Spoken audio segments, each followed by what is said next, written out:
What's up guys, PokePacksNPlays here, and today we are having an exciting new deck profile for the City Championships happening very shortly, actually starting next week, which is very exciting.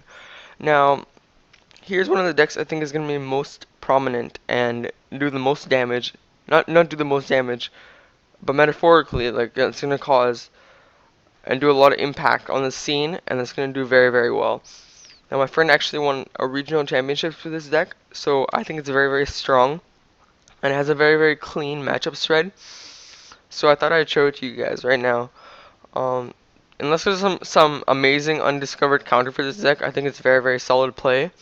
And I might even do a standard profile of this deck in case you have a standard cities you have to attend. So the main attackers for this deck is Seismitoad EX, an EX you guys have definitely seen. It has two attacks, Quaking Punch and Grenade Hammer, but the only one we can use in this deck is Quaking Punch. It does for 2 colors energy, it does 30 damage, and your opponent can't play item cards from his or her hand during their next turn. So, you're like, oh, that's not that huge, but when you think about decks, around 30 cards in the entire deck is item cards. So around half their deck can't be played, which is very significant and very important, because if you can't play like half your deck, it's more difficult to win. So the idea of this deck is you kind of grind them down, play slowly and kind of peacefully, and eventually you'll win. You're not going to be like Blastoise and win on the first turn, but eventually you're going to gain so much board state that your opponent can't win, and that's how you win the game. Now, although Seismitoad's lock is very powerful, a partner from Ancient Origins found its way into this deck that's very good as well. So Giratina EX has the ability to Renegade Pulse, prevent all effects of attacks, including damage, done to this Pokemon by Mega Evolution Pokemon. So first of all, that's really good in itself, like without anything else. That's just really good.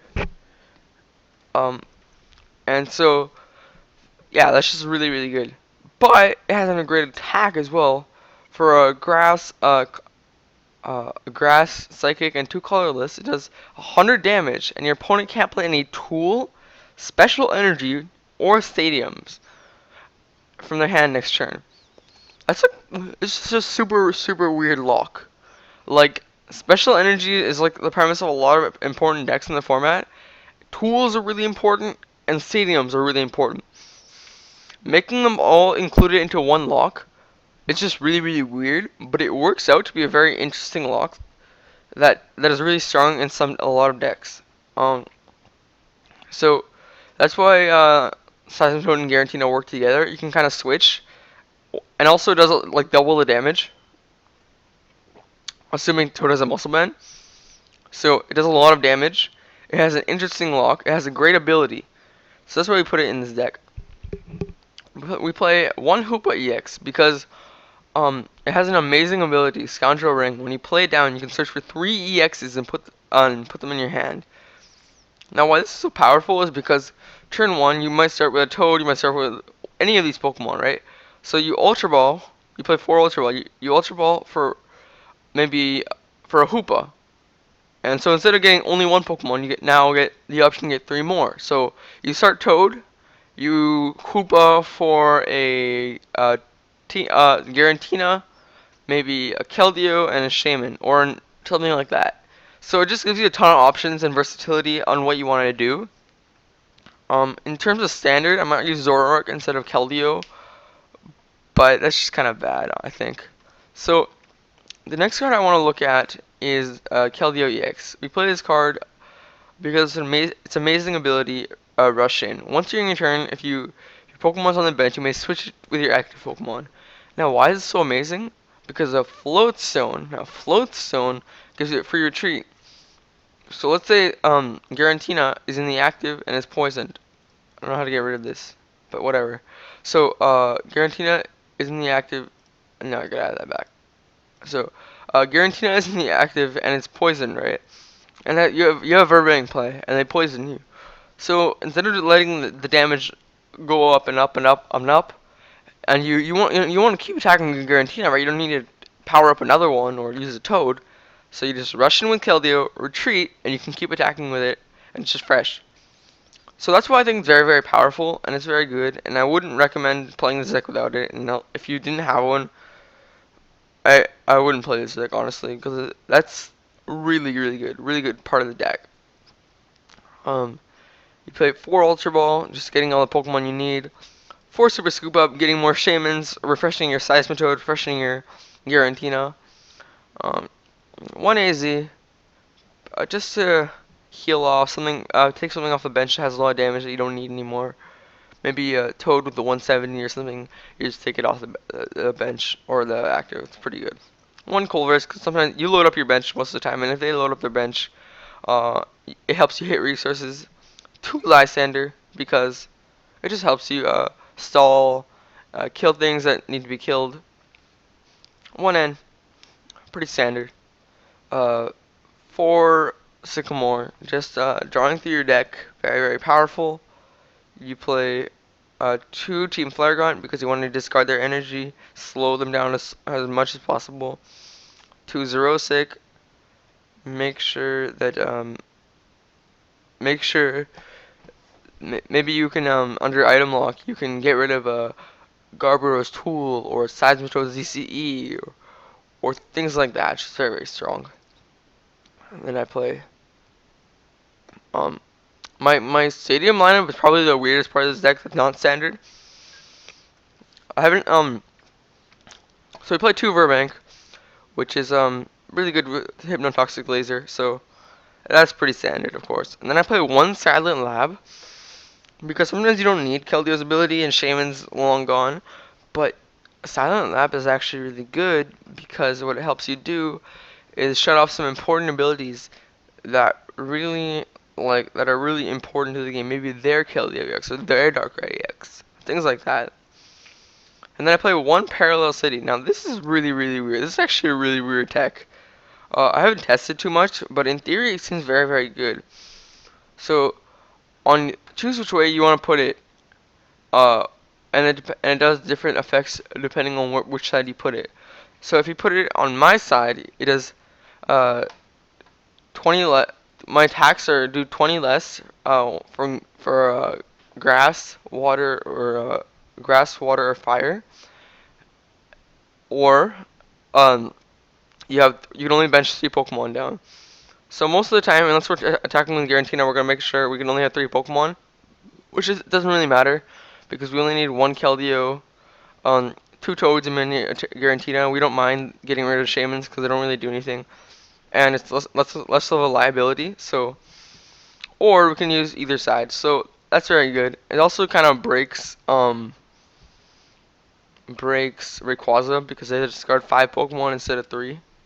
So that's really cool. I think that works pretty well in theory. We played 2 Muscle Band just because we need it for Toad. Sometimes it's good for Giratina, but we don't really need more than that. We played 2 Float Zone because it helps Keldeo. It helps retreat for other things that are not Keldeo. And we play a pretty small energy lineup: 3 Double Dragon Energy to power Giratina, and 4 DCE to power up both Giratina and Seismitoad. So that's the entire deck. I think it's pretty solid. But let's jump into a game right now on PTCGO, and let's show you guys kind of how this deck runs.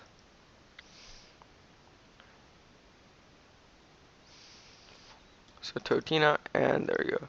I haven't even started the ladder actually because it's actually pretty bad, so I didn't really see a reason to do it. With the update and the ladder, it just makes it pretty much impossible to go through the ladder.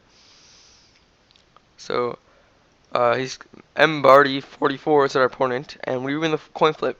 So we're gonna ask to go first because going first is good with almost every deck. You can Headringer first, you can get your attachments down first, and Keldeo isn't a bad starter as long as you get a Float Zone. And going second is going first is a lot better to make sure that we actually don't oh, it's kind of bad. So that we don't get Headringered. All right, so I'm gonna laser him or her. We never know. This is supposedly a very good matchup because we can make sure they can't use DCEs, but it can turn south very, very quickly. So it's actually scary at the same time.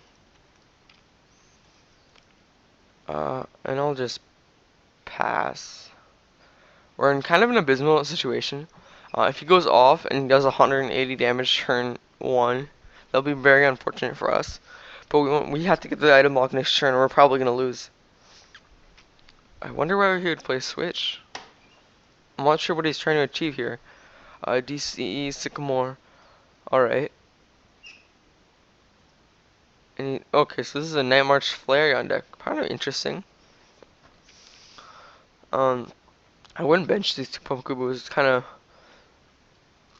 making it harder to get that 180, because there's only... Yeah, he has to get all the other Night Marches out of his deck.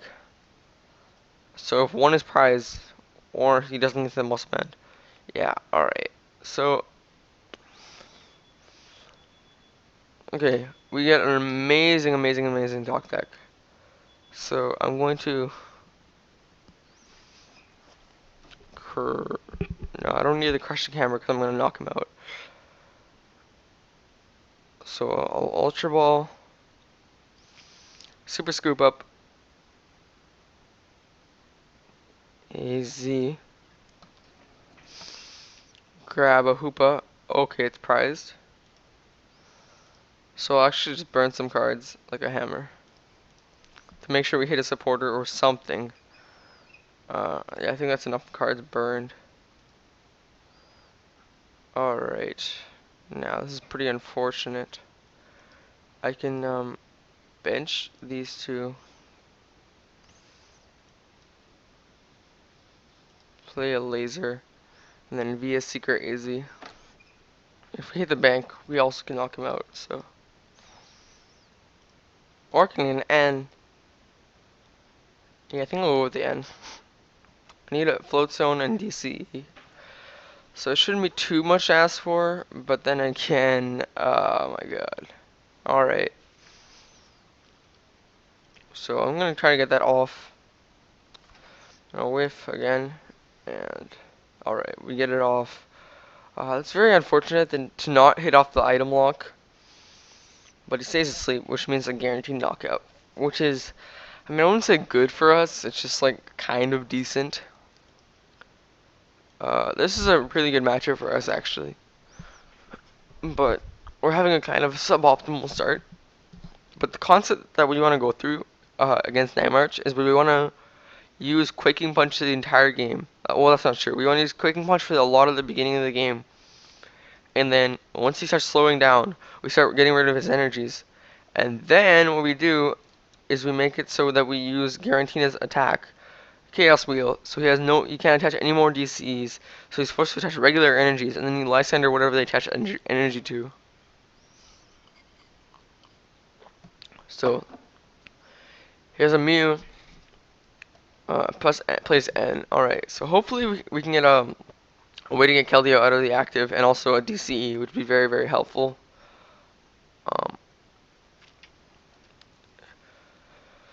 And so we can play Parallel City to limit the amount of Pokemon he can have on his bench, but then that would make him isn't that much more powerful, which we don't want. I'd like to head ringer the Mew if I can. Oh my god, this hand's awful.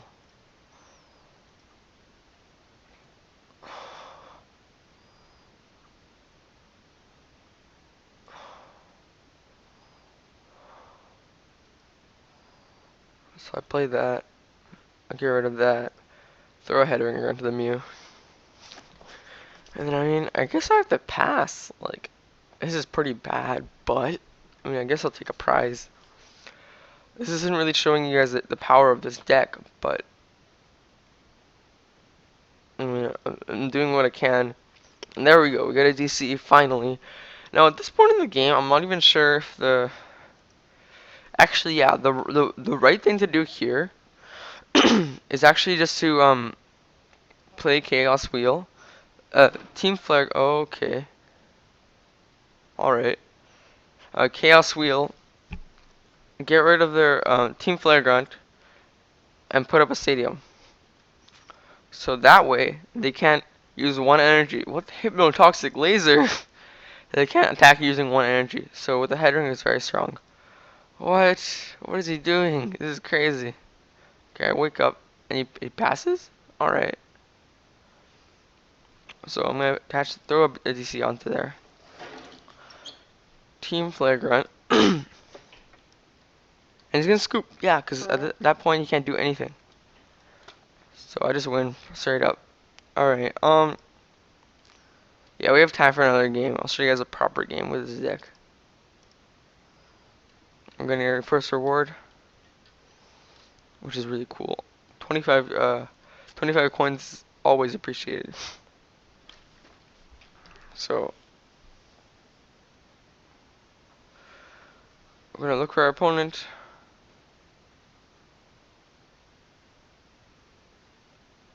Hopefully we can find someone soon. But Totina goes even with Yveltal, Vespiquen. It beats Night March. It should beat Rayquaza, as long as I don't get off too powerful. I think it loses slightly to Blastoise. I'm not sure about Tyrantrum. Yeah, I don't know about Tyrantrum. It probably wins against Metal. So it has a pretty even to favorable matchup spread. And I'll just start with Giratina, because I want to play both of these down and abuse their abilities. So I'm gonna say no. And I'm wondering what they're playing. Okay, let's see. 3 basic Pokemon's quite a bit, but I don't know. He's gonna play Metal with Kling Clang. Kling Clang is pretty frightening. So I'm gonna want to get that item lock up as soon as possible. So let's grab a Toad. Keldeo is prized. I think let's grab Toad and Shaman. I don't really need 2 Giratinas. So drop that.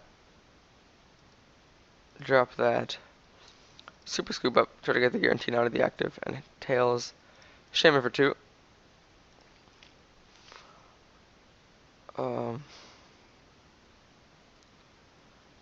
Ultra Ball. Away. This and that. For nothing. Shaman for 4. And actually,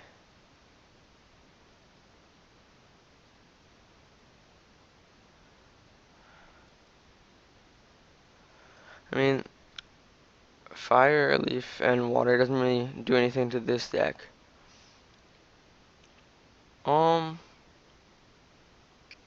That's a ban there. Let's pass. I don't really need to do anything this turn. I have like a head ringer, I have the stadium, I have some pretty valuable resources in my hand, so I don't really want to waste them yet. I need to save my lasers in this matchup so I can get rid of the Aegislash. If not, there's nothing I can do. Each laser is very, very valuable. So we have to make it so that he can't really attack or do anything. He just kind of has to sit there and soak up laser damage. But okay, he just drops Metal Energy and Shaman for 6. Alright, very powerful start for my opponent there. And Metal's kind of scary, I gotta say, because they can hit you so hard. And Aegislash is pretty scary as well. You don't really want to be dealing with an Aegislash, but I mean, it is what it is, right? So he doesn't really have too many powerful cards in his hand, on his bench.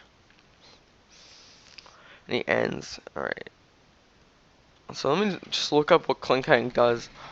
So I know right now.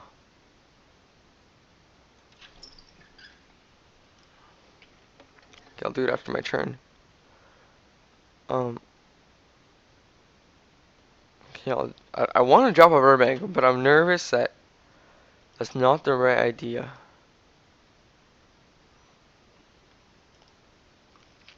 Crushing Hammer. Heads, very good. I'll Super Scoop up. Heads. Bring this up. Put that down. That's your DDE.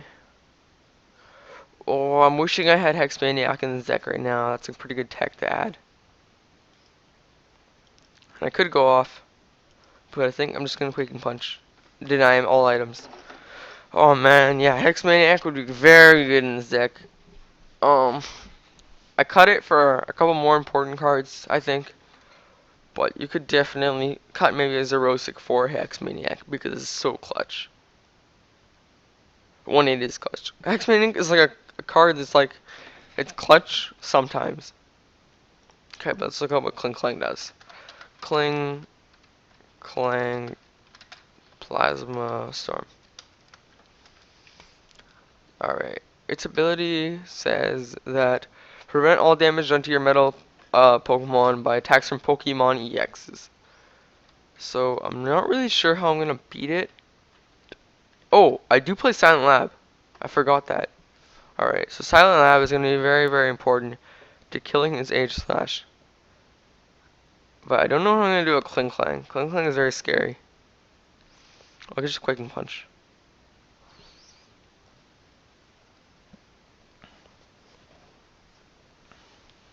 I can get rid of Age Slash, but I can't. I don't know what I'm gonna do to Kling Clang. Luckily, he hasn't evolved into Clang yet, so we're fine for now. But Skyfield, that looks so wonky. Oh my god. All right. I mean, Hypnotoxic Laser. I need Burbank to hit the lasers off, and I need to be able to Silent Lab eventually. Alright, that's a good top deck. I think the fact that we're doing 30 damage per turn. I mean, what would you discard now? You would discard the Jirachi, the Shaman, and the Jirachi. That's Shaman. 2 Shamans and Jirachi. So that's not especially powerful right now. Oh, but then you have to discard 2 more Pokemon. Which would probably be... Yeah, that's pretty powerful because you'd have to discard all 3 of these. And then you'd have to discard 2 more from this. Which would probably be Age Slash and Keldeo. Yeah, I don't mind doing 20 less.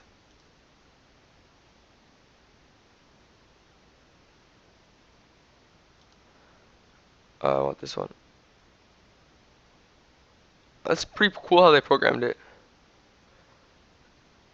Alright. So yeah, I want it that way. So I won't be hitting very much for this Quaking Punch, but it's alright because I'm going to force him into a kind of bad predicament where he has to discard a lot of things he doesn't really want to. So Shaman. And then he's going to have to discard like a Keldeo and another H Slash because he doesn't want to get rid of this Clink, Bronzong, or fully powered H Slash. So Keldeo's kind of important, so I'm kind of glad I did that. What? He discarded his Clink? Dude, Clink is gonna win him this matchup. I don't know why he would do that. All right, whatever. I'm okay. I'm all right with that. So I'm not hitting for very much now. I'm actually just reduced my own count, but I think I'm all right with that. Ooh, but he's gonna be hitting for a heavy amount of damage, so that's kind of scary. I need to be hitting my lasers soon, very soon. Slash boss for how much? Please just tell me how much I'm getting hit for. Come on. Jesus, those animations took forever. Alright.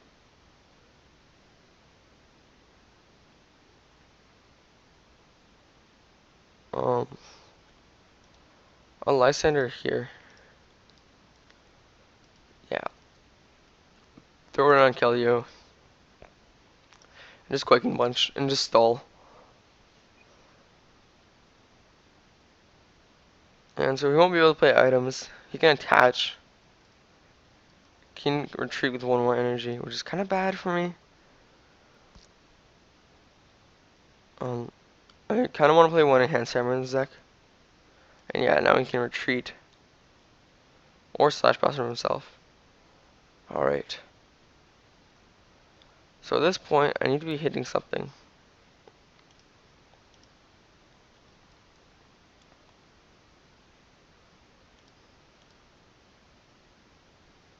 I need both of these, so I don't know what to do. I think Aegis Slash is just slightly more important, so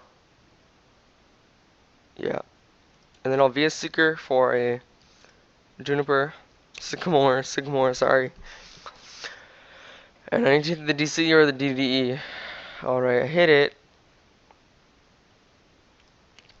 Drop another one of these on there. Get Toad down here. And hit for 100.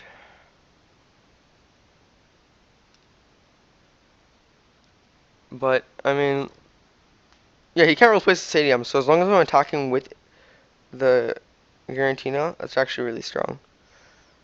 So I think I'm gonna power up another Giratina actually, because the fact that I can do this is kind of broken.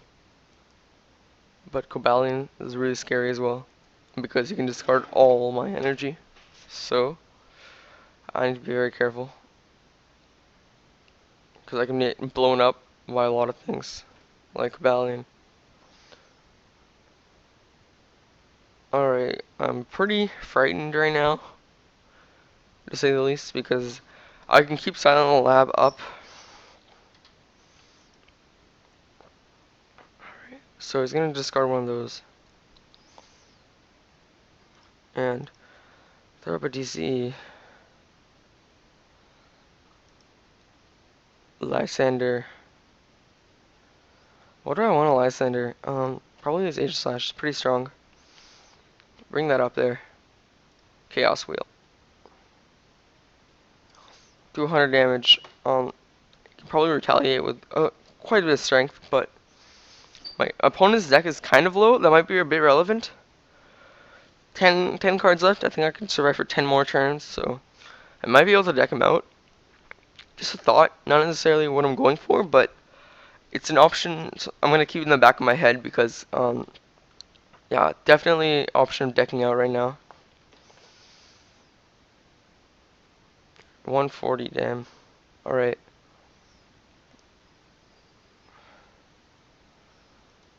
So I'll bring up Toad. Haven and Toxic Laser.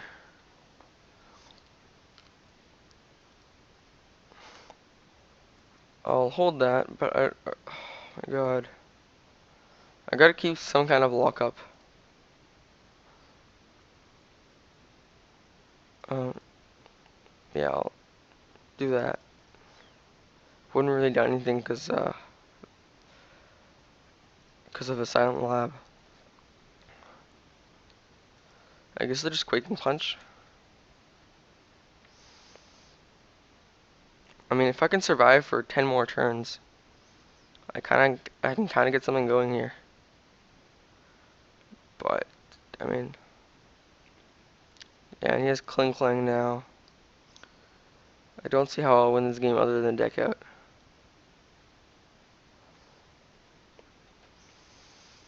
Alright, Bunnelby. Okay, then he can't deck out anymore. I don't see how I can win this game. It's very, very scary.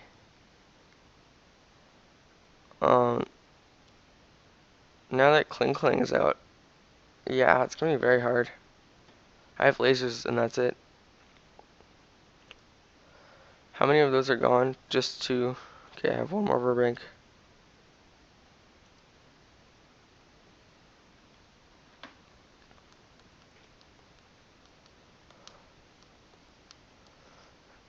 Oh, okay. I guess the deck out option is still a factor now.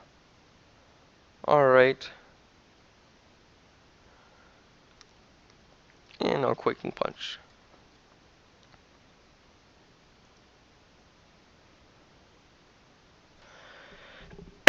Alright, take 2 more prizes. Slowly, steadily, I might be able to win this game. I have to see how many lasers are gone before I can determine that. So we have 1. Alright, we have 3 more lasers left in the deck. I've been pretty conservative. So, oh man, this is going to get increasingly more difficult. Yeah. Giving him items back will be terrible for me. He has 2 prizes left. I can't Quaking Punch probably. I have 3, yeah, all 4 DC are gone. 2 of my 3 DD are gone.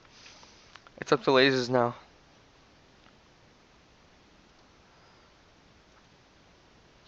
I got AZ, so if I can just stall it out like this. Pass. Eventually I'll be able to AZ myself, and I just got, all I have now is 2 more lasers. And that's what I'm gonna hope I can go on. I kinda wish I Lysandered up the Age Slash, because that was an easy target right there. But I'm gonna do this, and AZ's gonna help me out right here. Okay, never mind. Yeah, he can just do that. So, not really sure what I'm gonna do. I can't damage him. He can retreat whenever he wants. I can laser him. He's gonna Lysander me. Who's he gonna Lysander? Slash boss. Alright. So you can do 120 now. Not really sure what I can do here. I'll keep trying because I'm definitely gonna keep trying, but I'm kinda just like, what can I do right now? An AZ. Pick up a Hoopa. Pass. Cobalion, if they play Cobalion, it makes this matchup so much harder. GG. Alright, yeah. Alright, GG. Yeah, they play that very well. I couldn't do anything. They got rid of all my energies. I only had lasers. But that just kind of shows you how powerful Toad is, but also how powerful Metal is. Because, and Kling Klang, at that point, I couldn't really do anything. That was kind of the thing that ended it all. Let's just take a peek through their deck, see what they have. It's kind of a cool feature. I like to see what my opponents are playing. They only played the 1 Cobalion and the 1 Bumblebee. But they played 2 Age Slash and 3 to line of Kling Klang. So very smart of my opponent, very cool deck. Not really, I wouldn't recommend playing the Rare Candy because of item lock, but pretty well made deck by my opponent, and very cool showing off those kind of deck, and also showing off the weaknesses of my deck. So thank you guys for watching. If you like this video or have any questions, leave it down in the comments below, and I'll see you guys next time. Bye.